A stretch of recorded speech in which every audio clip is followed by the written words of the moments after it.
Yes, my spidey senses tell me that we have a segue now to Dennis. Hello, Hey guys, Dennis I'm here. Pitta on BYU Sports Nation. You're coming back to BYU after a very busy summer. You got some time off. What's it like to come back to your old stomping grounds? It's fun. I haven't been back in a little while, and I love BYU. I had a great time here and a lot of good memories and all that. And I'm curious what snacks you guys brought me right now. See what you've done. I know.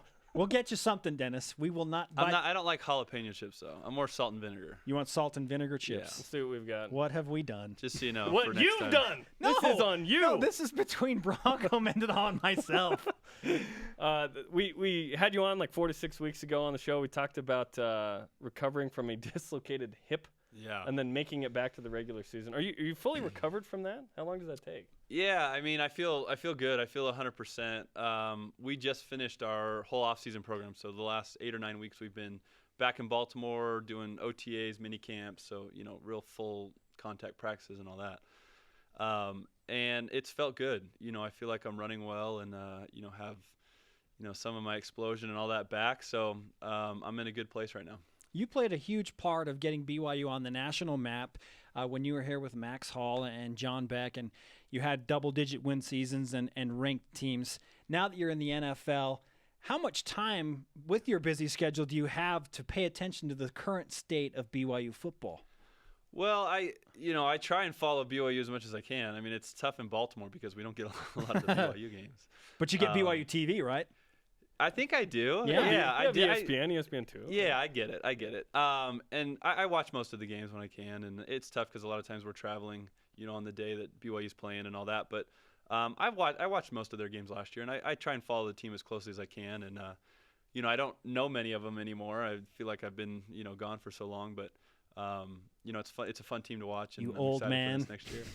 I feel like an old man. I know. The perception of BYU, what is it, on the East Coast as an independent in college football? Like, people hear you're from BYU. What's the reaction? Yeah, I mean, BYU has great fans everywhere. And, obviously the church is a big part of that. And I think BYU is a well-respected program around the country. And that's the sense that I've got in talking with people, in Baltimore, around that area. And, that's good. That's good to hear, being well-respected and being somebody that people care about on the national stage. What kind of a role are you going to play in this BYU football great moments then and now? I don't know, but I heard we have to talk about it for like an hour. So that seems a little excessive for me. But I think you're only 20 minutes, just you. I'm only okay. Yeah. That's still a long time for just me. But no, I'm excited. Be able to look back at some of the some memorable times from BYU, and I think I'm representing the 2000s decade. So. There was a lot of good times in that time period. We had a lot of good teams. Dennis Pitta. I'm just kidding. Yeah. Dennis that Pitta. doesn't bother me. I hear that all the time. People say Pitta more than they say Pitta. I know your coach, Coach John Harbaugh, has teased you about that as well.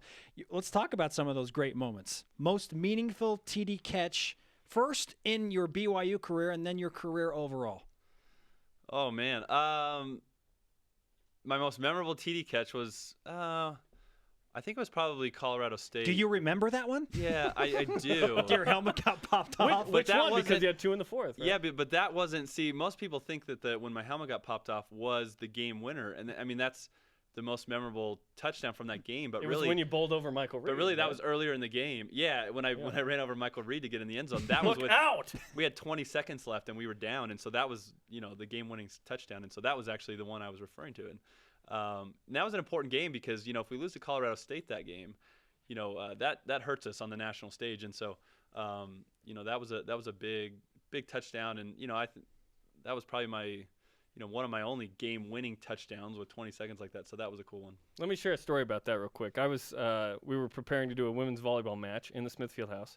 The prayer is going on, and I can't hear the game or see it, but I'm asking the truck, what's going on? And someone said, Dennis Pitta just scored. We have the lead, and it's a prayer, and I have a headset on, so I'm not paying attention. And I say, Dennis Pitta just scored, like that loud, and like 20 people turn around and look at me like, what the heck, man? It's a prayer. So, How irreverent of you. Yes, and I've lived my life the same way since. Okay, you catch a touchdown pass in the Super Bowl. Let me repeat that. You catch a touchdown pass in the Super Bowl.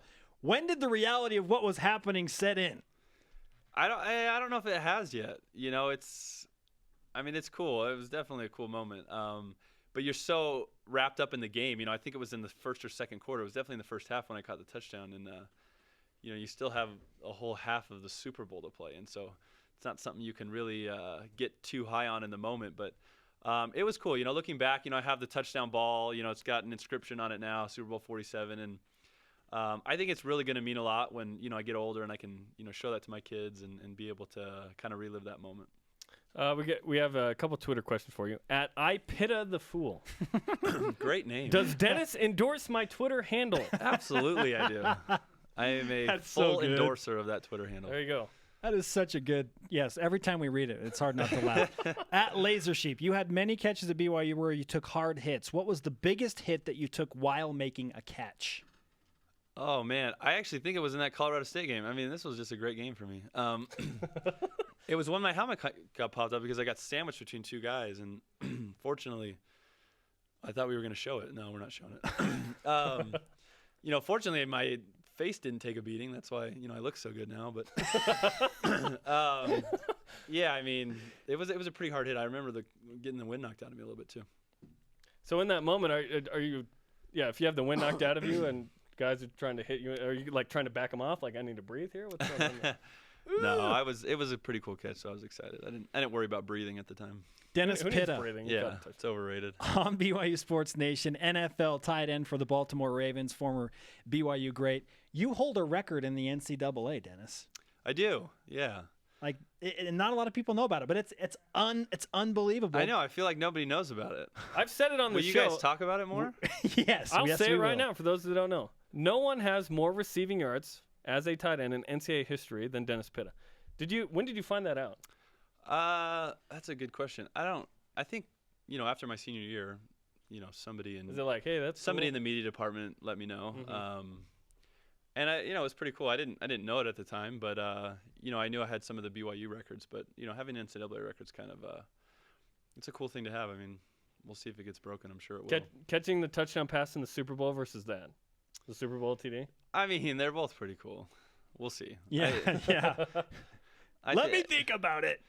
Hopefully, I get back to another Super Bowl and I have another touchdown. So that one may not mean as much. I know that you are a multi-sport star. Played basketball as well. You have scrimmaged against Jerem. Apparently, you have Played pickup a couple years dominated ago. him.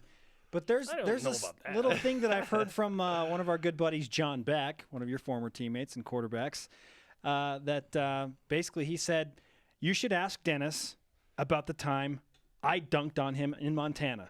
What the heck, Dennis? What's going on? This is a CFL quarterback we're talking about. Right. Yeah. I'm glad you brought that up because I actually have a lot to say on the matter. So I talked to John. I think after he did the interview with you guys, he called me or something and left me a message and said, "Hey, I just told everybody I dunked on you," which is fine. You know, it doesn't hurt my feelings, but I think what really needs to come to light are the true facts of the story. Because number one, we were in Montana. We were up, you know, staying at a lake house and Elevation. Yeah, I mean, number one, elevation, but number two, the rim was 8 feet. And so, you know, Jerem could even dunk at 8 feet. Okay, yeah, you know? we went there, didn't we? Was it filled with water in the base, like that kind of? Yeah, I mean, it was pretty rinky-dinky. And number one, he never dunked on me. He may have dunked near me, but we were also playing dunk ball. So if you weren't dunking, I don't know what you were doing. Okay. That makes I sense. talked to him on the phone. He's like, yeah, he told me the backstory, but he's like, you should just still ask him about me dunking on him. Yeah, he actually told me not to tell you guys that it was an 8 feet rim or 8 foot rim. He kind of left. He wanted people to know that it was a 10-foot rim that he could actually dunk, which he can't. Have you seen him Dougie, by the way? Did you see the Dougie video? I saw it. Wow. I immediately called him afterwards, and we talked about it in length. But, you know, John really loves his dancing skills. And I've seen him dance on multiple occasions. He actually his go-to dance is really Michael Jackson. I was gonna say he seems like a Michael Jackson the Dougie guy. was new for me. I hadn't seen that out of him. So, but he, you know, I feel like he did a good job. He pulled out, you know, pretty much every move that the Dougie consists of, and he threw it out there. So, good for him. It was multifaceted. Yeah. Do you mind signing our Rise Up flag? Absolutely. That'd be all right. True or false, Dennis? BYU football wins double-digit games in 2014. True. Thank you. Hey, if you have time, let's go to the Richards building and shoot around for a minute. You want to? Yeah. I can get some shots up. There was a ball here. You know, we You were wanna in get the dunked on, Smith Jeremy? Fieldhouse when we played each other. Yes, we were. I don't really remember much about your game. But Nobody really does. I guess it wasn't that memorable if I don't. Thank you. Yeah. Do you have another interview to do right now? No, I got nothing to do. Hey, Dennis, great to have you, man. Thank you. I appreciate it. Up next, Trevor Matich.